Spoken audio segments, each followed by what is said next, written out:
বিদায়ী সংবর্ধনা নয়, এটা একটা আবেগশ্রুত কথা। সেটা হচ্ছে হাসান, এর আগেও আমি আপনাদের একটি ভিডিও ক্লিপসে বলছি যে হাসান বাংলাদেশ থেকে নিজের প্রবাস জীবনে পদার্পণ করতে যাচ্ছে। দীর্ঘ একটা সফর, সেই সফরটা যাতে সুন্দর হয় এবং তার মনের আশা যাতে পূরণ হয়, সেই প্রত্যাশা সকলের, এবং আমরা তার জন্য সবসময় দোয়া করি এবং সেও আশাবাদী আমাদের কাছ থেকে সেই দোয়াটা। এখন বাংলাদেশ নয়, প্রবাসী যারা হয় তারা আমাদের একটি অংশ, তারা আমাদের পরিবার। তাদের থেকে আমরা মানে রেমিটেন্সের মাধ্যমে আমরা আয়ের উৎস খুঁজি নেই, শুধু তারাই খুঁজে নেবে সেটা না। আমাদের বাংলাদেশেরও অর্থনৈতিক দিক থেকে অনেক উপকারিত হয় এই প্রবাসীদের কাছ থেকে। তারা জীবনকে ত্যাগ করে, জীবনের সগাল্লাভকে বিসর্জন দিয়ে পরিবারকে সুখী রাখার জন্য, নিজের অবস্থানকে একটু শক্ত করার জন্য তারা পাড়ি জমায় সেই অদূরে। তারই অংশবিশেষ হিসেবে আমাদের হাসান আমাদের এখানে দীর্ঘদিন যাবৎ সুনামের সহিত কাজ করে আসছে। তার রেপুটেশন সবচেয়ে ভালো এবং সে আরো কয়েকটা প্রতিষ্ঠানে কাজ করেছে। সে প্রতিষ্ঠানও তাকে অনেক সাধুবাদ জানিয়েছে। সুপ্রিয় দর্শক, আমরা এখন এই অনুভূতি প্রসঙ্গে হাসানের কাছ থেকে জানবো তার কিরকম লাগতেছে যে এত বছর এখানে থাকার পরে এখন বিদেশে যাবে। সেই বিদেশ জীবনটা কিরকম শুরু করবে, সেই তার মনস্তবের সেই কথাটা আমরা আপনাদের একটু শোনাবো। আসসালামু আলাইকুম।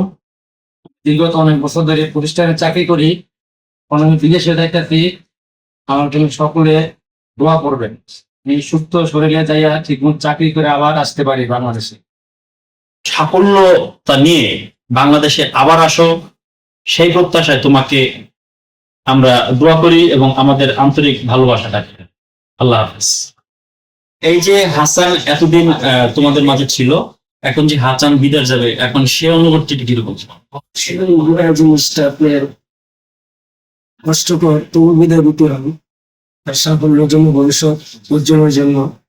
সে আমাদের মাঝে দীর্ঘদিন আমাদের সাথে মিলেমিশে কাজ করছে, তার জন্য দোয়া শুভকামনা রইল।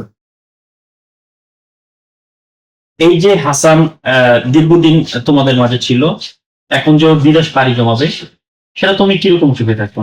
খুব ভালো চোখে দেখি। হাসান খুব ভালো ছিল, আমরা একসাথে কাজ করছি অনেক বছর, খুব ভালো ছিল। আপনি কতটুকু চিনেন এবং কবে থেকে তার সাথে আপনার পরিচয়, এবং সে যে আপনাদের মাঝে এতদিন ছিল, এখন যে সে বিদেশে পাড়ি জমাবে, সেটা আপনি কিরকম চোখে দেখেন?